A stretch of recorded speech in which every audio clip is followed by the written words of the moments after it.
विषय आणि ती अस्मितेचा विषय हिंदू धर्माचे आपला विषय सध्याचा आरक्षणाचा महत्त्वाचा आहे आणि ज्वलंत प्रश्न असल्यामुळे आपण याच्याकडे बारकाईने लक्ष देऊ त्यांच्या पोराला न्याय मिळवून देण्यासाठीचा हा कंटिन्यू एक अचानक टप्पा पाडला नाही. खूप खूप टप्पे या 3-4 महिन्याच्या काळात टप्पे पाडलेत आपण आंदोलनाची प्रत्येक तसा हा 20 जानेवारीचा एक टप्पा आहे. 20 तारखेला तुम्ही इथून निघणार आणि 26 जानेवारीला मुंबईत पोहोचणार म्हणजे प्रजासत्ताक दिनाच्या दिवशीच तुम्ही आंदोलनाला बसणार आहात का? आम्ही चलत जाणार इथून रातपाट करून जाणार आहे. ते चालत असताना थोडंफार मागं पुढं होईल लोकांच्या हिशोबाने चालायला लागणार आहे. काही वयस्कर माणसं 26 तारीख पुढे पण जाऊ शकते. पुढे आम्ही मुंबईला चाललोत मरायला तयार आरक्षणासाठी. त्या मागं पुढत काय गुंतलेलं नाही मराठ्यांचं. कोणाचं एखाद्याचं गुंतलं असेल ते मुद्दा विचारित असं एखादं त्याच्यात काय गुंतलेलं नाही. आम्ही एकदा अंतरवली सोडली की येताना मात्र आता आरक्षण आणणार. लोकांचा विचार करायला लागेल ना का लोकांना पळण दमछाक करायचं. आम्ही 24ला काय हा बघ करायचं जायचंच म्हणलं तर 26ला सुद्धा जाऊ शकतो. जायचंच म्हणलं तर 24ला सुद्धा जाऊ शकतो. तसंच ट्रॅक्टर वाहनात बसायचं तसंच जायचं. त्याला काय जायचंच म्हणलं पण लोकांचे बी हाल नाही झाले पाहिजे. सगळं शोधून करायचंय आणि असं वाटलं होतं की 5-7 दिवसात पोहोचते तर पोहोचू काय तर नाही तर लोकांच्या हिशोबाने. पण आता मुंबईकडे निघालोतच ना येताना आरक्षणात घेऊन येऊ. किती दिवस कमी होऊ लागते किती तास वाढत येत आणि किती कमी होते याच्यापेक्षा चाललेत. माझ्या मराठा समाजाला माहिती आहे दिवसात काय नाही आमचं आणि तारखेत बी काय नाही आमचं. वैयक्तिक मराठा समाजाचा आमचा विषय आमचं तारखेत काय नाही आमचं. आता मुंबईकडे कुच केली म्हणजे येताना आरक्षणच घेऊन यायचं. तारखेत काय नाही आमचं समाजाचं. एखाद्या राजकारण त्यात करायचं असेल तर त्याचं असू शकतं. तारीख मागे घेतली तारीख पुढे घेतली. तुला काय करायचं ते नाव होणार कोणी तुला काय करायचं. तारीख मागे घेतली पुढे घेतली. आम्ही आमचं बघू मराठी आम्ही आमचं धोरण आमचं आरक्षण आम्ही जिवंत आहेत तर आमच्या लेकरांना आम्हाला आयुष्याचं आरक्षण मिळून द्यायचं. त्याच तारखेला गेल्या गेल्या काय ते गठुडं बांधून देणार आहे तो आमचं हे धर लगेच आरक्षण. संघर्ष आम्हालाच करायचा आहे. उशिरा गेलं तरी आम्हालाच करायचं आणि लवकर गेलं तरी करायचं. तसं डोक्यातच घेतलं तर 20ला 21लाच पोहोचू शकतो. मग आम्ही आहेत तसेच वाहनं जाऊन द्यायची. हा बरं 21ला गेल्या गेल्या मिळेल का मग आणि 26ला बी गेल्या गेल्याच मिळेल का मग. आम्हाला तिथं थांबायचंच आता ठरवलेलं आम्ही घेऊच तर आम्ही सगळं गबाळले तो आता काय संघ घ्यायचं ती. पहिल्या टप्प्यातच आम्हाला महिनाभर पुरण एवढं नेणार आहेत आम्ही. संपलं की दुसऱ्या टप्प्यात मागून लगेच दुसरा टप्पा तयार केला आहे. संपलं की लगेच गावकऱ्यांनी परत पोहोच करायचं. आता हालत नाहीत आम्ही आणि मग त्याचं 20 20 25 काय होते 20ला आम्ही आरक्षणासाठी गाव सोडतोय आणि आम्ही मराठा समाज आम्ही आईबाप जोपर्यंत जिवंत आहेत तोपर्यंतच आम्ही मराठा समाजाला आरक्षण मिळवून दिलं. मागं पश्चात आमच्या पोरांच्या खूप हाल होऊ शकते. जशा मागं 7-8-9 पिढ्या बरबाद झाल्या. आयुष्याची समाजानं प्रॉपर्टी दिलेली जमिनी दिलेल्या तसं आयुष्याचं एकदा आरक्षण द्यायचं. त्यासाठी तारखे फिरकीत आमचं काही नाही भाऊ मराठ्याचं नाही. कोणाला राजकारण करायचं झालं बिनधास्त करा. मला 20ला आम्ही आंतरवालीतून सोडणार आहे मुंबईच्या दिशेनं कूच करतो. मग ते 20 तारखेला पोहोचू शकतो 23ला पोहोचू शकतो. ते आमच्या समाजाच्या धोरणानं लोकांच्या धोरणानं आमचं आंदोलन चाललेलं नाही चालणार सुद्धा नाही. आम्हाला वाटत नाही म्हणून तर मुंबईला चाललो होतो आम्ही. आम्हाला वाटत नाही की ते 20 तारखेपर्यंत येतील कारण इथून मागं 4 वेळेस तसं केलंय म्हणून आणि ते देणार असले 20 तारखेच्या आत आम्हाला कुठं हौशी मुंबईला जायची. आम्हाला मुंबईला जायची हवस नाही आहे. आम्हाला आमच्या पोरांचं पुढच्या काळात खूप वाटलं होऊ शकतं. पोरं वयाला जातील म्हणून आम्हाला त्यांना आरक्षण द्यायचं आहे ही आमची गोरगरीब मराठ्यांची भूमिका आहे आणि तिच्यावर आम्ही ठाम आहे. म्हणजे तुम्हाला शेवटचं सांगतो की इतका मराठा घरातून बाहेर पडणार आहे की मुंग्यासारखं. आणि मी सांगतो तुम्हाला यांनी हल्लं बी तिकडं यांच्या सरकारनं गोळ्या बी घातल्या तरी आरक्षण घेतल्याशिवाय मी मागं सरकत नाही. आम्ही मागं येत नाहीत आणि ज्या वेळेस मी बोललो त्यावेळेस केलेलं आहे. मधल्या काळातला आपण त्यांना जी वेळ दिला होता त्याचं काल मी स्पष्टीकरण तुम्हाला दिलेलं आहे. द्यावा लागत असतो मागं पुढं सरकावं लागत असतं. आता मात्र मुंबईला गेलं आता मागं नाही. मी माझ्या समाजासाठी पूर्ण शक्तीपणाला लावायची माझी तयारी पूर्ण ताकदपणाला लावायची तयारी आणि वेळेप्रसंगी जीवसुद्धा पणाला लावायची तयारी. पण आरक्षण घेतल्याशिवाय आम्ही मराठी गोरगरीब आता हटत नाही. कारण पोरांची तर ही संधी गेली तर पोरांचं खूप हाल होणार आहेत. आमच्या पश्चात आमच्या आजोबा पंजोबाच्या आत्ताच्या वयाच्या असणाऱ्या आईवडिलांच्या पश्चात मुलांचे खूप हाल होऊ शकते जर आरक्षण नाही दिलं. म्हणून माझं मराठा समाजाला हे आव्हान आहे की आपली जबाबदारी आपण आहेत तोपर्यंत आपल्या लेकरांना आयुष्याचं आरक्षण एकदा द्यायचं आहे. आपल्याला नसतं आपल्या पश्चात आपल्यानंतर आपल्या लेकरांचे खूप हाल होतील बरं का. त्यामुळे आत्ताच सावध व्हावी. सगळ्यांनी घरं सोडा. नाही आता त्यांना काय सांगावं, ते लय मोठे माणसं येतं, त्यांना काय सांगावं. त्यांना एकदा सांगितलं होतं आम्ही शिर्डीला आलते तेव्हा, ते ऐकलं नाही. मराठीची गरज नाही त्यांना. त्यामुळे त्यांना काय सांगायचं बार आम्ही काय आमचा अपमान करू का, कारण आमच्या समाजाला बी काय किंमत आहे का नाही. आमच्या समाजाचं काही टेटस आहे ना, समाज कवर कवर पाय पडून कोणाच्या, आम्ही आमचं लढून मिळू. त्यांना कशाला सांगावं. तुम्ही आता बोलताना असं म्हटलं की गाडी अडवण्यावरून ह्यांची आमदाराच्या ज्या गाड्या अडवल्या जातात तर त्यामध्ये राजकारण घुसलंय असं तुम्हाला म्हणायचं का? पहिल्यापासूनच घुसलेलं येणे, पण आम्ही टेन्शन नाही घेत दादा. आम्हाला माहिती आमचे पोरं काय करत नाही. जर यांनी खोटे खोटे केसेस केले आमच्यावरती आणि जर मराठा समाज दबला असता तर त्या दिवशी लाखोच्या संख्येनं उसळलाच नसता बीडमध्ये.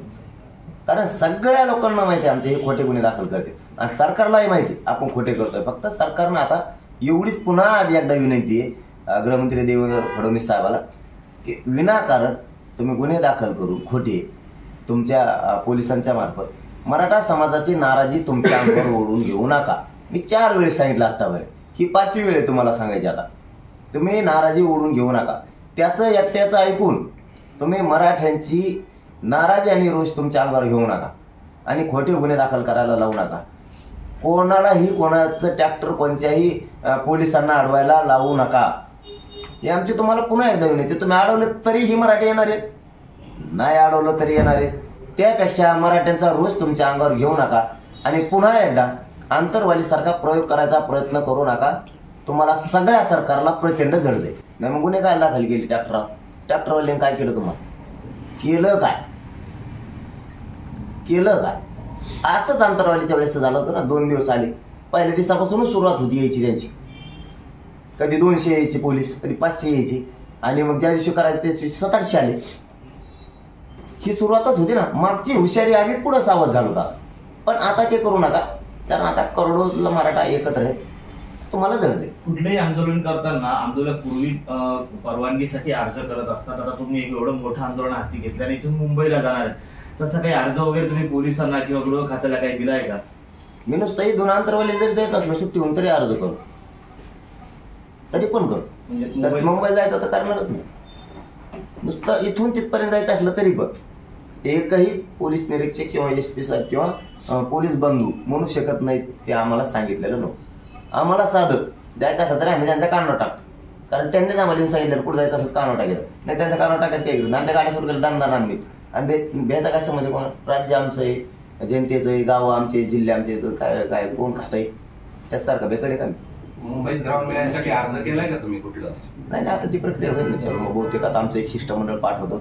मला वाटतं मीडियाच्या बांधवाच्या माध्यमातूनही कळालं की अर्ज मुंबईतल्या सर्व मराठा बांधवांनी दिला. मराठा बांधव मुंबईतला सगळा एकत्र आलाय सगळा. आणि आज या मीडियाच्या बांधवाच्या माध्यमातून बी माझी विनंती मुंबईतल्या सगळ्या मराठा बांधवांना, सगळ्या, की तुम्ही तिथं सगळे गटतट असतील तर सगळे सोडून एकत्र व्हा. कारण महाराष्ट्रातला सगळा मराठा हा मुंबईला येतो. आता ते घेतलेत, केलेत, काही नाही करून केले. तिकडे ट्रॅक्टर नेले नाही, त्याच्या आधीच केले. मराठी घेत नाहीत ना, सिद्ध केलं ना आम्ही.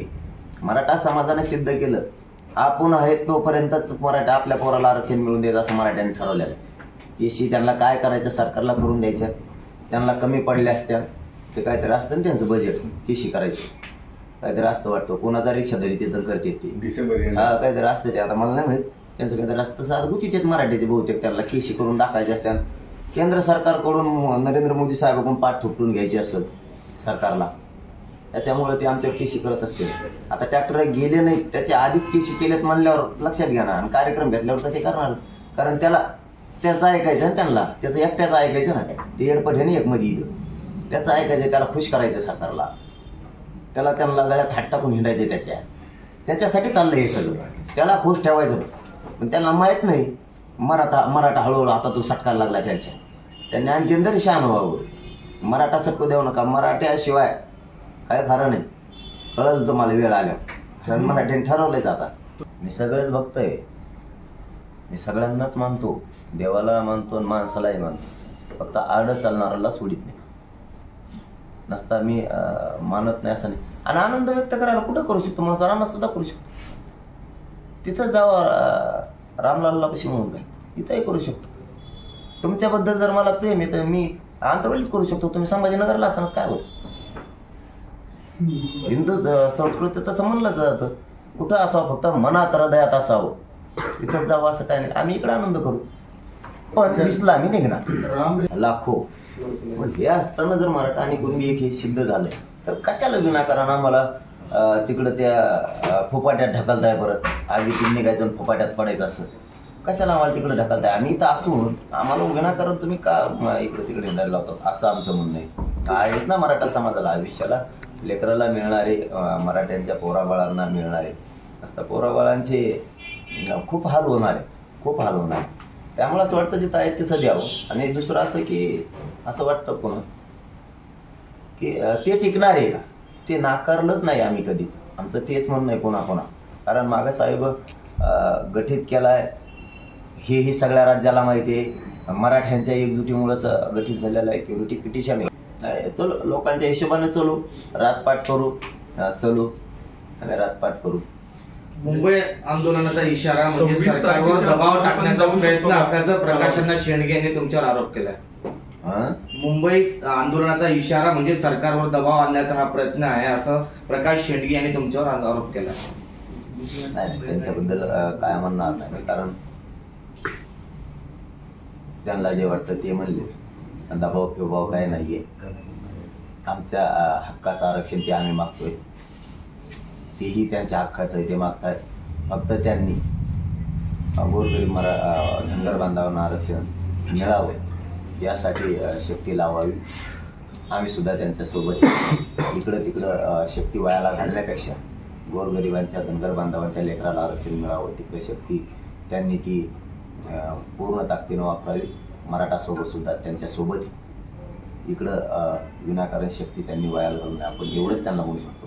कारण ते चळवळीतून आलेले आणि ते जुने सगळ्यात अगोदरचे जुने ज्येष्ठ नेते, त्याबद्दल त्यांच्याबद्दल मी काय बोलणार. नाही तसं नाही. तसं आधी मला माहित असतं मी खरोखरच म्हणलं असतं. खरंच ना, मी काय त्यात काय खोटं मला जर आधी माहित असतं ना मी खरंच म्हणलं असतं हा ते तिकडे उद्घाटन ठेवलं. ते आनंदाचा सोहळा आहे भारतीय सगळ्या जनतेचा. मी सुद्धा त्याच संस्कृतीतलेत आपण सगळे, त्याचा त्याचा काय संबंध आहे. मी पण ही हिंदूच आहे ना, त्याच्यात काय दावा. ही सामाजिक प्रश्न आहे आमचा आणि ही आजचा नाही, ही 4-5 महिन्यापासून लगातार सुरू आहे. तो का अचानक उठलो 22 तारीख बरोबर त्यांनी तिकडे उद्घाटन ठेवलंय. अरे निवडा आपली 20 बरोबर टायमिंग साधू. त्यांनी 18 तारखेला 144 लावलेला 18 तारखेपर्यंत मुंबई. मग खालचे लोक बसलेले सगळ्या मराठा समाज म्हणत होता बीड जिल्ह्यातला किंवा महाराष्ट्रातून आलेला की 15 करा 15. म्हणलं 15पेक्षा आपल्याला तयारी वेळ पाहिजे, आणखी 4-5 दिवस वाढते, काही फरक पडत नाही.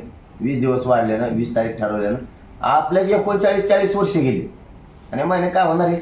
आपण मागं वेळ दिला पण 54 लाख लोकांचा फायदा झालाय. 54 लाख फायदा एक नोंदीचा जर ठरला तर 2.25 कोटी मराठ्यांना आज फायदा झाला मागचा वेळ दिल्यामुळं नुसता. आणि आता या वेळेत आपल्या कामं उरकायचे आपल्याला आणि निवेदन लहान नाही.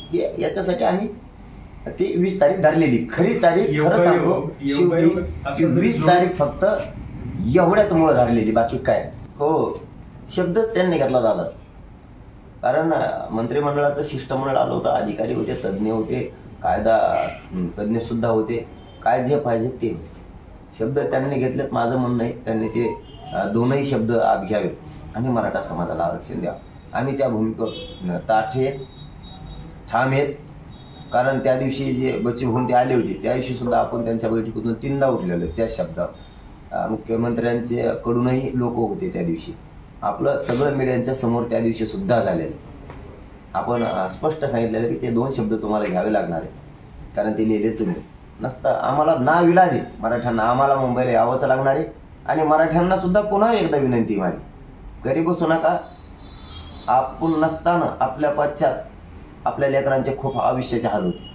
त्यामुळे एकदा लेकराला तुम्ही आयुष्याची प्रॉपर्टी म्हणजे जमीन काही दिलेली आणि ही आयुष्याची प्रॉपर्टी म्हणजे हे आरक्षण त्यांना एकदा आयुष्याचं द्या.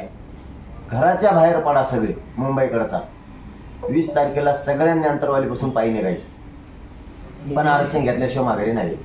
क्युरिटी पिटिशन दाखल केलेली हे सगळं मान्य आहे, पण मराठा समाजाला एनटी विजेंटी सारखं ते टिकणार का, ही जर स्पष्ट भूमिका सरकारनं केली तर मराठ्यांनी कधी नाकारलंय ते? नाकारलंच नाही. मराठा घ्यायला तयार आहे ना, पण स्पष्ट पण 50% वर गेले ते उडते. मग आम्हाला वाटतं पुन्हा तेच पाडे वाचायची वेळ येईल आम्हाला. म्हणून आमची भूमिका महाराष्ट्रातल्या सरसकट मराठ्यांना ओबीसी मधूनच आरक्षण पाहिजे, आम्ही तिथं आहोत, ते आमचं आम्हाला हक्काचं द्या असं आमचं म्हणणं. पाटील विखे पाटील म्हणतात की मनोज जरांगे यांची जी काही भूमिका आहे ती धरसोडपणाची आहे आणि त्यांना मुंबईला येण्याची गरज पडणार नाही. कोण म्हणलं? विखे पाटील. आता त्यांना कोण साक्षीदार झालं रात्री एका रात्री धरसोड सोडायला, इथं आज देता हुकम नाही म्हणलं, मग घरी बुळबुळ करी जाऊ नका.